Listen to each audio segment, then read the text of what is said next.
नेपाल र नेपाली के भन्छ? नेपाल र नेपाली के भन्छ?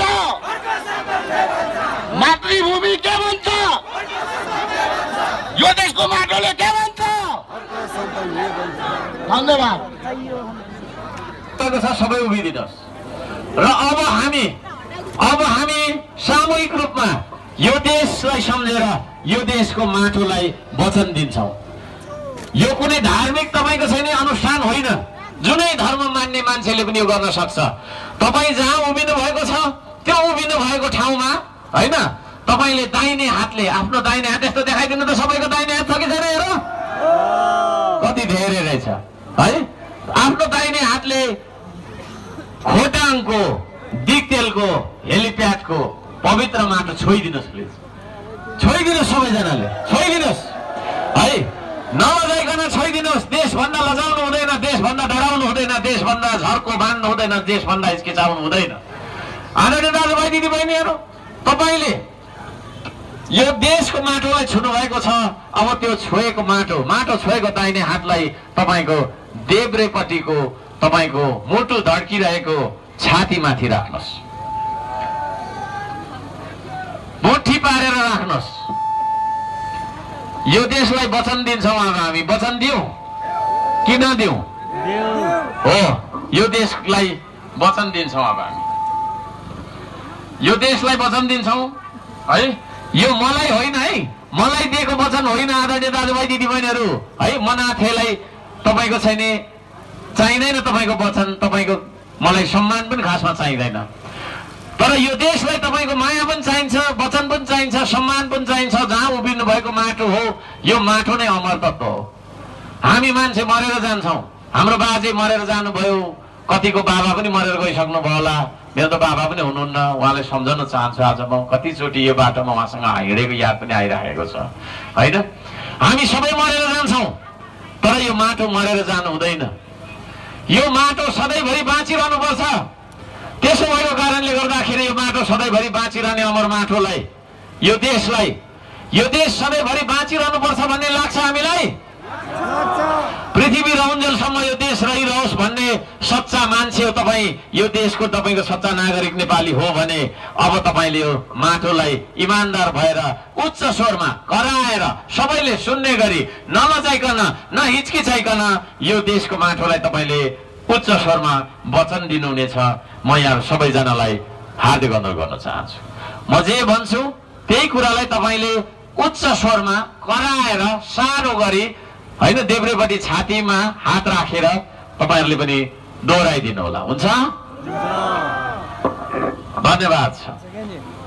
म सबैले भन्नु होला। म पछाडिकोले भनेको छैन जस्तो देख्दैछु।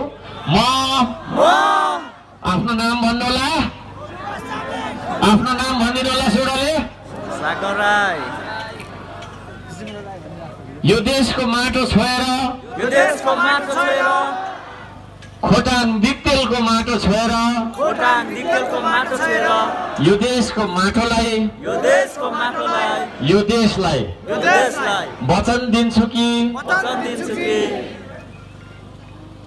श्रम संस्कृति महाअभियानको विधानलाई अक्षरशः पालना गर्दै श्रमदानको महाअभियानमा लाग्दै र अरूलाई समेत लाग्न प्रेरित गर्दै यो देशको स्वाधीनता, भौगोलिक अखण्डता, सांस्कृतिक विविधता सहितको राष्ट्रिय एकता र सार्वभौम सत्ता बचाइराख्न जस्तोसुकै कठिन परिस्थितिमा पनि सदैव प्रतिबद्ध, कटिबद्ध, सचेत अनि सक्रिय रहनेछु। आफ्नो जिम्मेवारीमा रहेको कर्तव्य पूरा गरी छाड्नेछु। एउटा सच्चा इमान्दार देशभक्त श्रमदाता बनेर श्रमदानको महाअभियानमा सदैव जोडिनेछु। प्रकृति, संस्कृति र प्रविधि को अन्तर सम्बन्ध नै जीवन हो। को अन्तर सम्बन्ध नै जीवन हो। प्रकृति संस्कृति र प्रविधिको प्रकृति र संस्कृति सन्तुलित र समुचित विकासले मात्रै सङ्कुचित र विकासको मात्रै मानव संसार र जगतको मानव संसार र जगतको रक्षा र उन्नति गर्न सक्छ भन्ने रक्षा र उन्नति गर्न सक्छ भने अनिवार्य श्रम र श्रमदान अनिवार्य श्रम र श्रमदानको अभियानले मात्रै देशको अभाव र गरिबी र उत्पन्न द्वन्द्व लडाई विनाश र शान्तिको अन्त्य गर्न सकिन्छ भन्ने राजनीतिक दर्शन अर्कवादलाई आत्मसात गर्दै उच्च निष्ठा नैतिकता र देशभक्तिका साथ उत्पादन र निर्माणको श्रमदान महाअभियानमा निस्वार्थ भावले लागिपर्नेछु म हुँ श्रमदाता हेर्दिन म अरूको आस बन्दिन म जिउँदो लास सजाउँछु श्रमले परिवेश बनाउँछु म आफ्नो देश हलोसरी जोतिन्छु म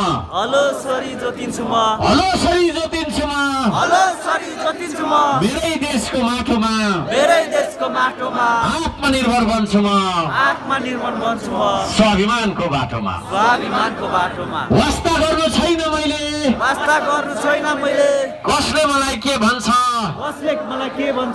आशा हेर्नु छैन मैले कसले मलाई के दिन्छ हैन हेर्दा जो देखिन्छ उही हो देश बनाउने हैन हेर्दा जो देखिन्छ उही हो देश बनाउने आफ्नो देश बनाउनु छ कसको आशा हेर्ने म हुँ श्रमदाता धन्यवाद। भर्खरै यो हाम्रो वचनमा अन्तिम वाक्यले भने जस्तो ऐना हेर्दा जो देखिन्छ उही हो देश बनाउने। ऐना हेर्दा हामी कसलाई देख्छौं?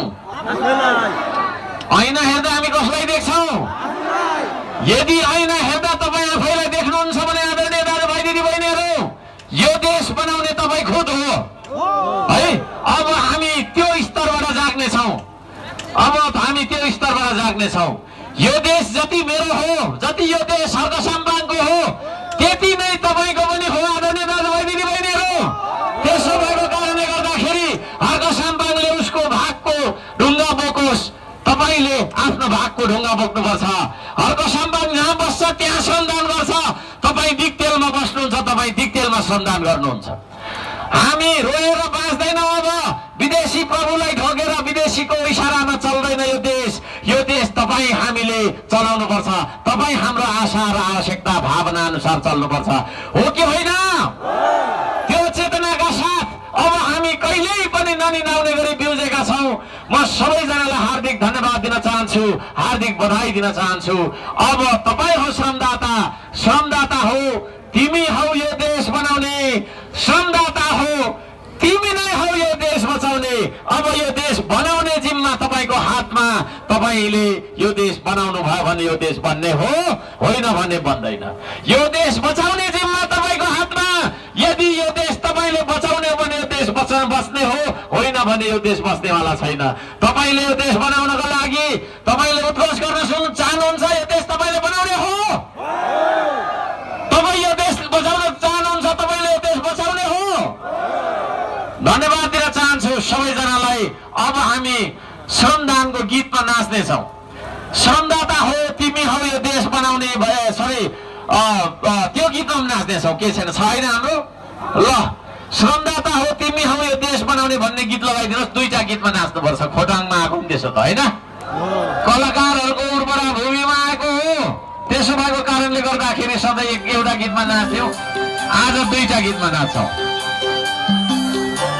साउन्ड सिस्टम त्यति हाम्रो भएन, त्यसले गर्दाखेरि सबैजना नाच्नु होला। यो अनि अर्कोमा पनि नाच्नुपर्छ।